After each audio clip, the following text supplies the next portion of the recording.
हल्का हल्का जाड़ा था। सरसों फल फूल रही थी, जिधर देखो उधर सरसों के पीले फूलों की चादर बिछी हुई थी। दुब्यारी और घसियारी कहीं खेतों में लग न रही हो, इसलिए उसने जोर से हाँक लगाई, हे हे। दूर तक खेतों में उसकी आवाज गूंजने लगी। उसे सरसों के पत्ते तोड़ने। वह एक खेत की मेड़ पर चढ़कर सेमर वाले खेत की तरफ देखने लगा, कहीं कोई घसियारी हो। अचानक रसिया गाने की आवाज आने लगी। उसने कान लगाए, आवाज पहचानी, ये तो अंगूरी है।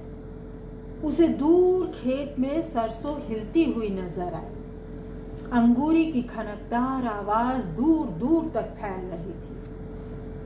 उसने जोर से फिर हे की हाँक लगाई। अंगूरी ने रसिया बदल कर टुम्मा तान दिया। जोड़ो बैरी करोगो गदूली, ए ठंडी, कहाँ सोयो बलम पाखंडी, ओरी बलम पाखंडी। क्या बात है, बलम पाखंडी। घासी राम का रोम रोम खड़ा हो गया। उसने दूर खेत में हिलती हुई सरसों की सुध ली। लड़ लड़ सरसों से उलझता वह अंगूरी के निकट जा पहुंचा। फिर जानबूझकर पूछा, कौन है घसियारी? महतारी के दीदे फूट गए क्या? अंगूरी पत्तों की मोट बांधती हुई खिलखिलाई। घासी ने उसकी आंखों में आंखें डालकर डराया, चोट्टी, किसी दिन पटेल को पता चल गया तो यही मोट बांध देगा तेरी। तेरे पटेल जैसे बड़द तो मेरी घाघरी की लावण में डोलते हैं। खेत नहीं है हमारे जैसे गरीब गुरबों की भैंसें का चरेंगी। महतारी के हड्डा ढेरी।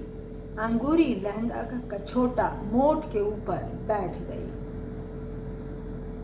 घासी ने उलाहना दिया, मोट ऊंचाऊ का बस की है। अंगूरी ने पल्लू से चेहरे पर चिपसी सरसों के फूलों की पंखुड़ी हटाकर जवाब दिया, जचे तो पंजो कर देख ले। घासी राम ने धम्म से उसकी बगल में बैठकर कहा, अभी जैगड़ा गाय का जवान बछड़ा नथा नहीं है, जब नथ जाएगा तब पंजोखूंगी। अंगूरी ने उसकी बगल में जोर का मस्का लगाकर कहा। घासी मोट से लुढ़कते लुढ़कते बचा। अंगूरी ने खड़ी होकर भरपूर जम्हाई ली। उसके बदन के उभार देखकर घासी लटपटा गया। उसने ऊपर आसमान की ओर देखा, पीले रंगा का चंदोवा तना हुआ था। अंगूरी ने कहा, मन तो करता है कि तू सारंगी बजाए और मैं गाती रहूं। बाबा भरथरी की सौगंध, जोड़ी के पूतड़ा, घोड़ी और बैयर दूसरे के दरवाजे अच्छी लगती है। इनको नेठना कसाले का काम है। दूसरे थोक की नाथनी जोगन हूँ। केस मुकदमा भी होगा, पंचायत भी बैठेगी। घुटनों में दम हो तो भगा ले जा अंगूरी को। अंगूरी हाँफने लगी थी। मैं भी जब से विधवा हुई हूँ तब से इस शरीर की रखवाली कर रही हूँ। धनी बैंड तो बोल।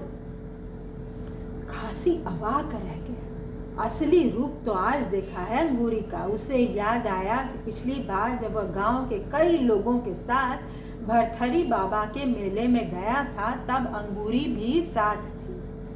रात को बाबा भरथरी की धूनी पर अंगूरी ने जो उससे कहा था उसे वे बोल याद आ गए। असली जोगी था भरथरी, वचन कौल का पक्का, धूनी पर झूठ मत बोलना। अंगूरी उस रात धूनी की तरह धधकती हुई बोली थी, अंगारे चट चट चटक रहे हैं, मेरे भीतर की धूनी सुलग रही है, तू इस धूनी का धनी बनेगा।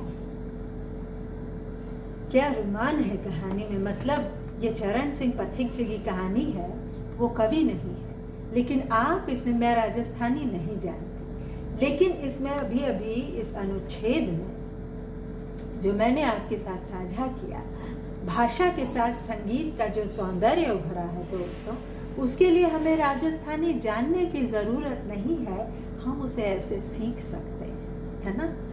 तो ज़माना रिजानी पानी का है, यानी हम सब पानी के भाव को एक बार फिर पहचान रहे हैं, है ना। कल हमारे अपार्टमेंट में जन्माष्टमी के दिन पानी बंद हो गया, मोटर फूक गई, तो अद्भुत बातें होती रहती हैं। बहरहाल सब भला रहे, अंगूरी भी भली रहे और घासी हमारे पात्र भी, हम भटके ना।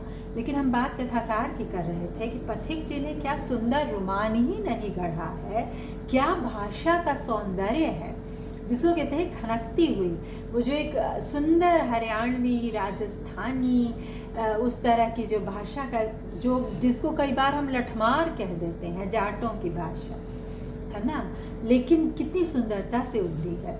इसके लिए बधाई है कथाकार को। कहानी में आगे और सुनाती हूँ, फिलहाल इतना ही। मुझे सुनने के लिए धन्यवाद। एक अद्भुत संग्रह है, मैं बीड़ी पी के झूठ नहीं बोलता।